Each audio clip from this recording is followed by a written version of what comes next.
Bien le bonsoir, ravi de vous retrouver. Retour au stade Iba Mar Diop juste après ce journal dont voici les titres. Un coup d'épée dans l'eau, l'opération de sécurisation de la gendarmerie nationale à Mermoz et Ouakam n'aura pas éradiqué le phénomène. Un retour sur les lieux, 3 semaines après, révèle un sentiment mi-figue, mi-raisin. Pour beaucoup, la délinquance et les agressions demeurent sur les lieux.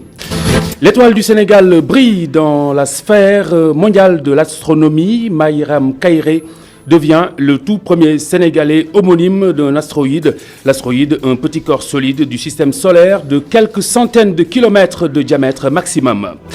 À quelques jours de la fête de l'Aïd, l'insécurité s'invite dans les bergeries et points de vente à Dakar. Autre difficulté des vendeurs, l'aliment de bétail qui risque justement pour les consommateurs de corser le prix de revient des bêtes.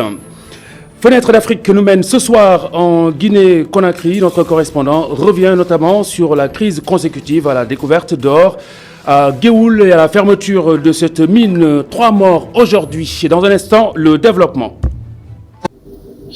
Bonjour.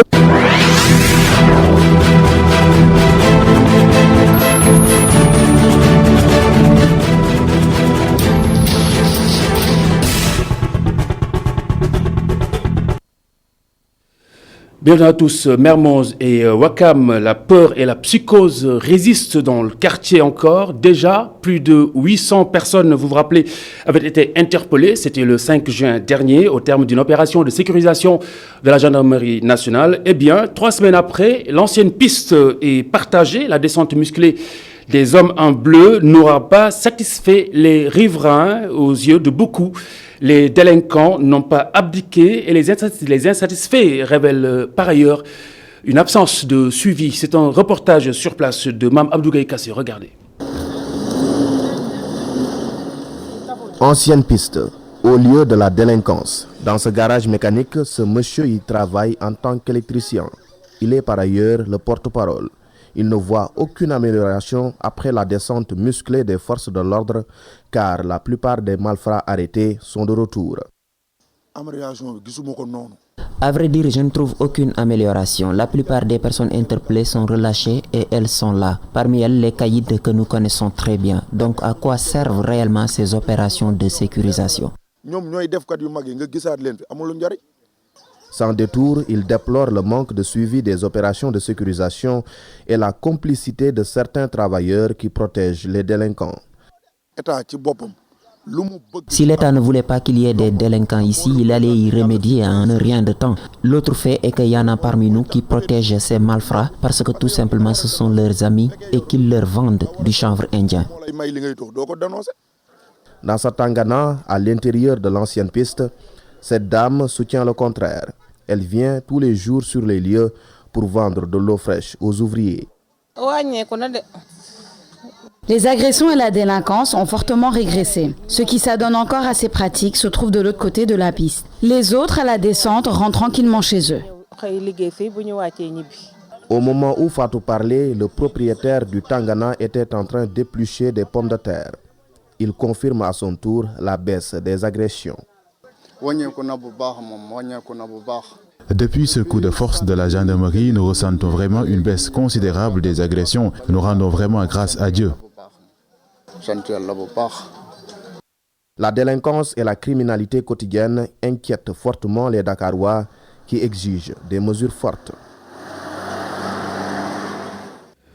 Même registre Grand Yoff, justement, le meurtre d'un jeune Bissau-Guinéen ravive la douleur et le traumatisme des habitants du quartier, encore sous le choc suite justement à l'agression mortelle de l'étudiante congolaise du nom de Lotali Mollet. Il y a quelques mois de cela, eh bien, les jeunes chrétiens engagés de Grand Yoff, main dans la main avec leurs frères musulmans, justement, se sont lancés et se sont engagés dans la dénonciation des multiples agressions et crimes dans ce quartier populaire. Ils ont rencontré la presse justement aujourd'hui après l'interdiction d'une manifestation qu'ils avaient l'intention de tenir.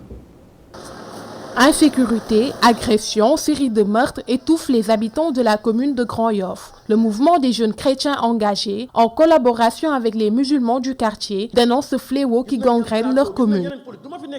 Toute la communauté de Grand Yoff est là, juste pour une dénonciation des choses qui nous tiennent à cœur. On est tous accablés de voir nos jeunes frères, des jeunes je veux dire, même pas âgés de 18 ans, ça veut dire qu'ils ne sont pas encore majeurs. Ils sont là à s'entretuer pour des trucs genre inexplicables. On ne peut pas donner d'excuses par rapport à ça. Je pense qu'aujourd'hui, on est là et tout le peuple de Grand Yoff est là présent pour cette dénonciation. Autre revendication, la fuite de responsabilité de certains parents. Ces jeunes leur reprochent de négliger leurs enfants. Si on se voit parents et qu'on protège nos enfants par rapport à ça, ça ne va pas faire l'affaire. On se doit de laisser ce mouvement corriger nos enfants. Quand je parle de correction, je ne parle pas d'utilisation de force ou pas. Et pour ça, il faut laisser nos enfants, surtout les parents, laisser nos enfants fréquenter ces mouvements qui sont là pour le bien de tout le monde, le bien de toute la communauté.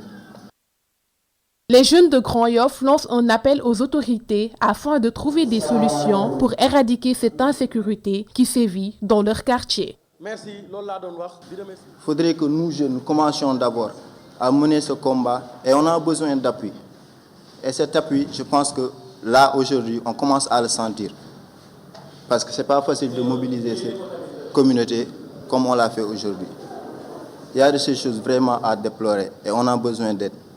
Besoin d'aide pour conscientiser ces jeunes. Ces jeunes manquent vraiment, je vais dire, ils manquent vraiment genre d'idoles.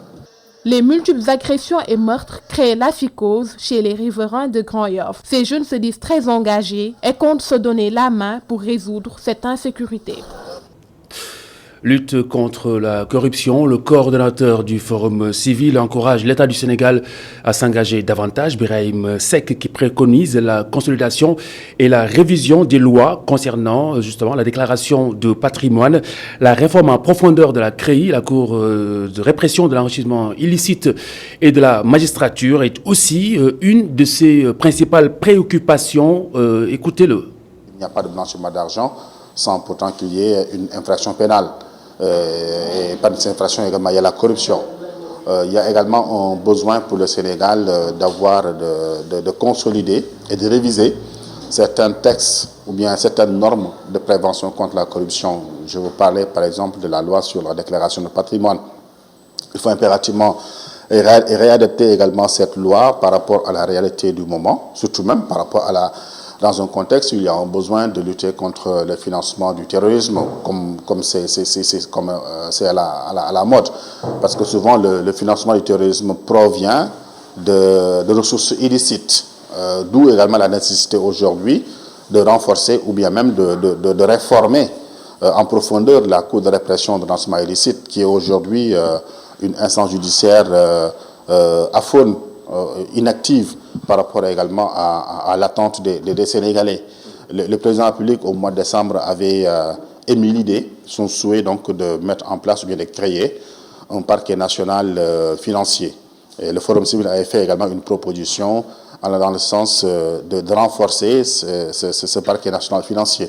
Mais depuis le mois de décembre jusqu'à présent, on n'a pas encore vu l'ombre d'un texte qui prévoit la création d'un parquet national financier. Donc, il y a pas mal d'outils aujourd'hui au Sénégal qu'on doit impérativement revoir pour lutter contre le phénomène de la corruption, sans compter également la nécessité de réformer la magistrature. Il y a un besoin en profondeur de lutter contre cette léthargie, bien la situation au niveau de la magistrature. Djammi Kaolack ou encore la paix de Kaolack, une nouvelle plateforme politique portée sur les fonds baptismaux dans la capitale du Saloum, à l'initiative de l'ancien coordonnateur du mouvement citoyen Y en a marre, Fadel Barro, qui entend, dit-il, rendre à sa ville natale son lustre d'antan, mais également inciter les jeunes à aller s'inscrire sur les listes électorales. Il a donné une conférence de presse aujourd'hui. Voici le compte-rendu de Adam Assar. C'est dans son fief à Medina Baye que Fadel Barro a choisi pour lancer son mouvement Djammi Kaolack. Objectif, inciter les jeunes à aller s'inscrire sur les listes électorales. La méthodologie consiste à appeler les Kaolackois à l'action, à travers déjà la campagne natale, qui veut dire rendre prospère et rendre propre, et aussi Bindu, qui veut dire s'inscrire sur les listes électorales, engager déjà les jeunesses kaolackoises et campagne où dans chaque quartier de Kaolack, il y aura une cellule qui va prendre en charge cette question pour pousser les jeunes à s'inscrire sur les listes électorales et aussi à prendre en compte et à prendre en charge leur cadre de vie. Sur le choix du nom du mouvement, Fadel Barro s'explique. Qui dit Jami Kaolack parle de paix, mais c'est avec la paix que nous voulons construire la paix. Parce qu'on ne peut pas continuer à croupir dans les inondations et s'estimer être en paix. Les enfants ne peuvent pas continuer à fuir cette ville ou être contraints à avoir que comme métier conducteur de Jakarta et être en paix. On ne peut pas aussi non plus voir nos mamans, nos sœurs peiner à avoir accès aux services de base de santé et être en paix. On ne peut plus non plus voir des classes être ployées sous les eaux de pluie qui restent une bonne partie de l'année dans des classes pléthoriques et être en paix. En ce qui concerne le financement du mouvement, le leader de Jami Kaolack se veut clair. Jami Kaolack a commencé son financement par des cotisations. Nous avons demandé à chaque Kaolackois qui croit en ce rêve, qui croit à ce projet, de mettre 15 000 francs par mois. Qui le peut? Parce qu'il y a au moins à Kaolack 100 Kaolackois capables de mettre 15 000 francs par mois pour au moins avoir un siège et permettre aux jeunes qui se déplacent sur le terrain pour faire de la sensibilisation de pouvoir le faire, de pouvoir au moins avoir un sandwich. On s'est rendu compte que faire de la politique finalement ne demandait pas ou autant d'argent. C'est juste beaucoup de volonté et de la pédagogie. Faire de la politique, ce n'est pas distribuer de l'argent. Et Jami Kaolack est là pour être l'exemple. Sur la question de sa candidature à la tête de la commune de Kaolack, Fadel Barro dit attendre le moment venu pour se prononcer. Maram Kairé, le tout premier Sénégalais dont un astéroïde porte le nom, l'astéroïde, un petit corps solide du système solaire de quelques centaines de kilomètres de diamètre au maximum.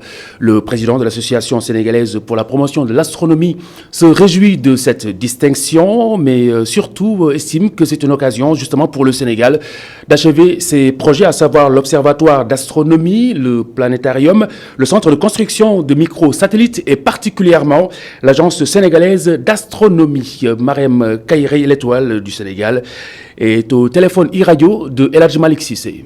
Il s'agit d'une décision qui a été officialisée par l'Union astronomique internationale.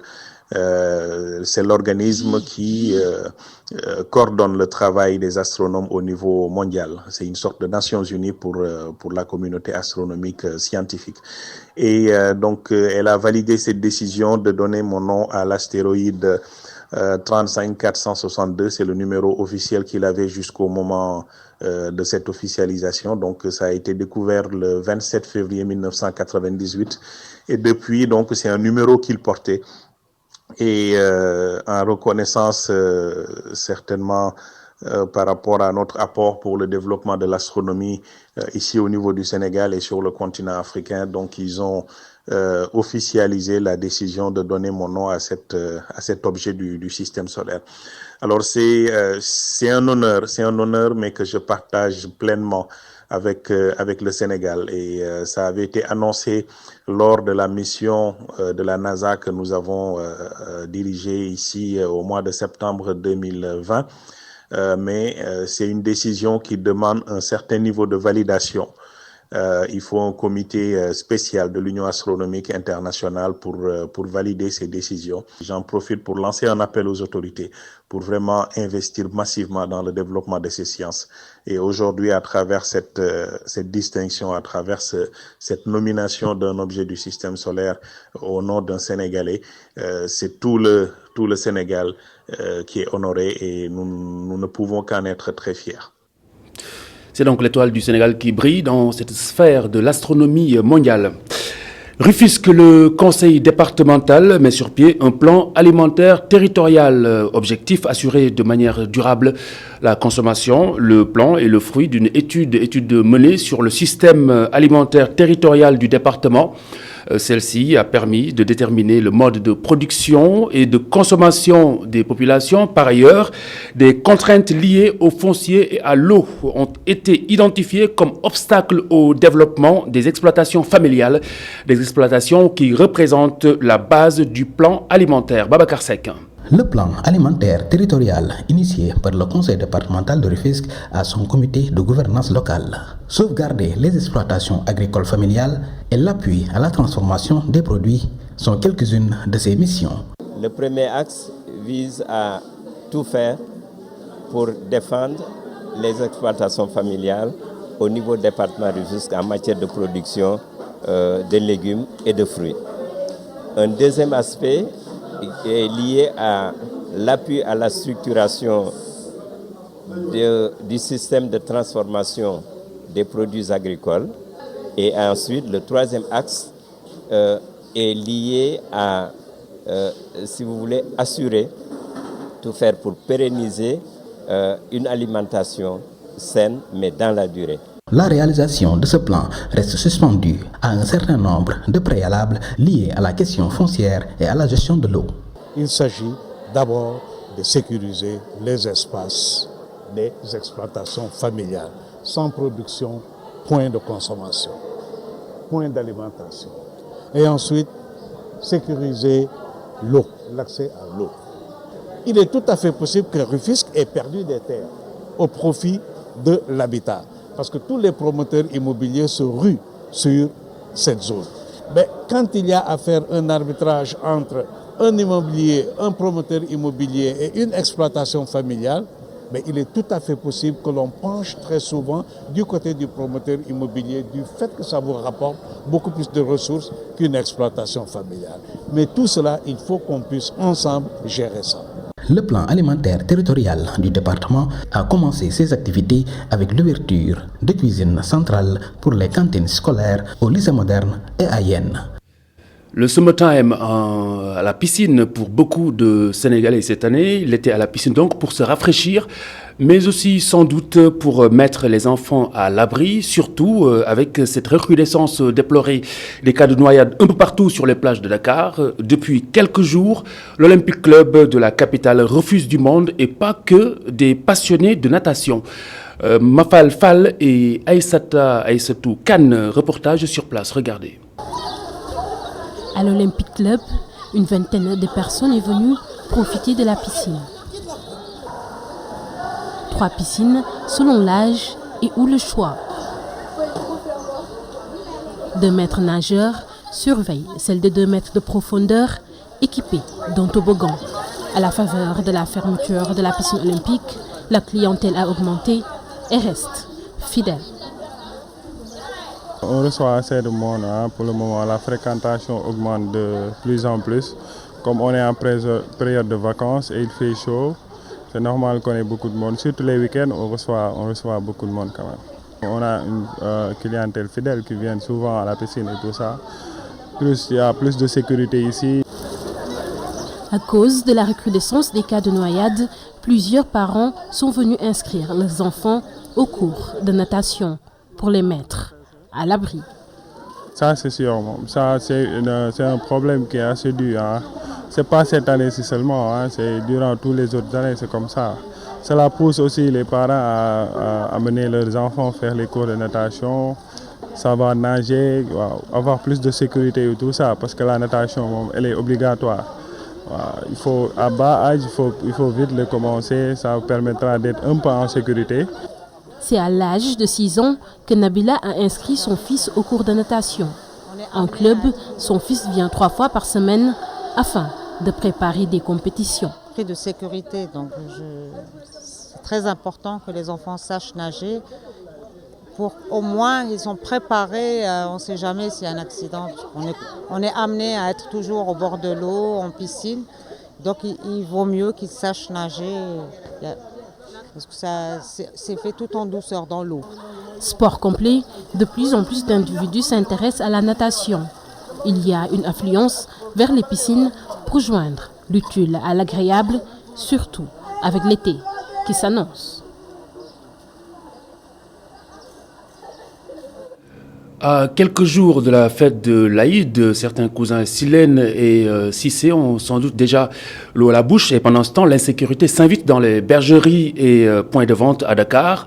Autre difficulté de ces vendeurs, l'aliment de bétail qui risque justement de corser le prix de revient pour ces cousins. Aux HLM Fass, par exemple, les vendeurs décident de prendre le taureau par les cornes. Céline Mbaye et Ami Diouf étaient sur place. Nous sommes au HLM Fass. Cette ruelle s'est transformée en marché. Dans cette bergerie, Le mouton alimente tous les débats.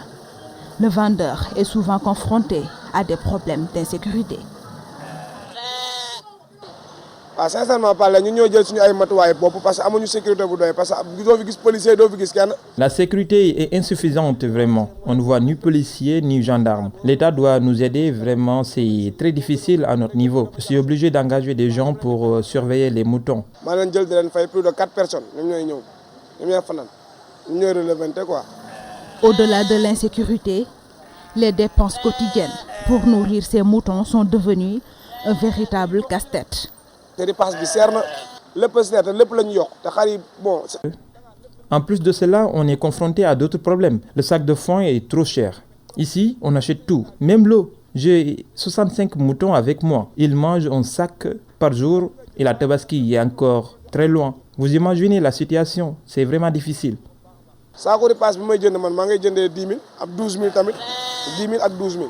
À quelques mètres de cette bergerie, un autre vendeur de moutons en pleine discussion avec son client. Il habite dans les environs. Les problèmes de sécurité ne l'éclaboussent pas. J'habite aux alentours, j'ai du temps pour surveiller mes moutons, mais n'empêche, j'ai engagé aussi des gens pour qu'ils les surveillent pendant la nuit. Vraiment, Dieu merci, je dépense mes moyens car la mairie nous aide. Certains achètent leurs moutons et les confient aux vendeurs à cause de cette insécurité. Par contre, d'autres l'expliquent par un problème d'espace chez eux.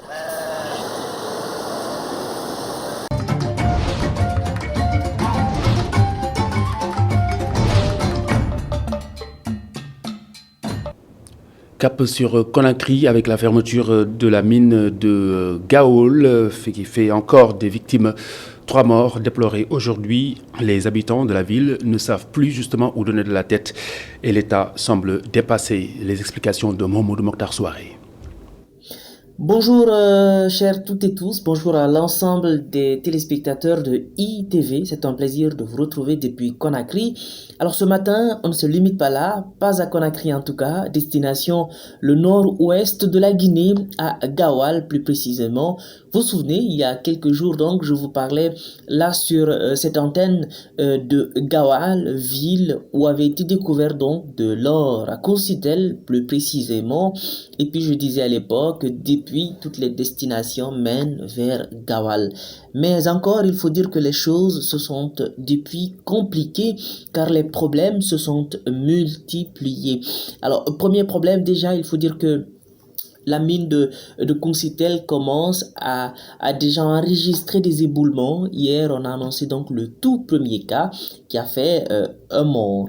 Ça, c'est le premier constat. Et le second, il faut dire que il y a eu récemment de violentes manifestations qui ont fait 2 morts, des manifestations entre des orpailleurs et puis les forces de sécurité postées sur place. Le problème, en effet, vous savez que la mine a été donc fermée, complètement interdite aux exploitants et aux orpailleurs, et c'est là le problème parce que ces derniers, souvent venus de la Haute-Guinée et de très loin, estiment qu'ils ne rentreront pas bredouille et donc ils ont coûte que coûte l'intention d'exploiter cette mine. Alors oui, en effet, il y a eu un problème donc qui a éclaté entre donc les orpailleurs et les forces de sécurité d'un côté, et puis de l'autre côté, les orpailleurs et les populations, les autochtones. Vous savez que la ville de Gaoual, c'est une ville à peu près de 250 000 habitants, et donc ils se voient d'un seul coup comme ça, pris en otage, ces champs ravagés par les orpailleurs, enfin, accusent-ils,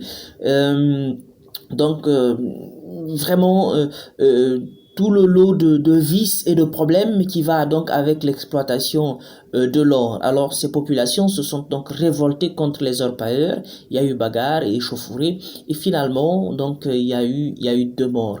Et le problème aujourd'hui que l'on enregistre est sans doute le plus inquiétant, c'est que ça ne semble pas donc freiner les arrivées. Les gens arrivent de partout et pour l'instant l'État semble à peu près ou tout au moins sur le point donc d'être un petit peu débordé. Voilà donc la situation à Gaoual. Joal, premier cas d'éboulement noté, un mort et à côté beaucoup de manifestations parce que oui, les orpailleurs tiennent coûte que coûte à exploiter de l'or et à ne pas rentrer bredouille chez eux alors que la mine est officiellement donc fermée et interdite à l'exploitation.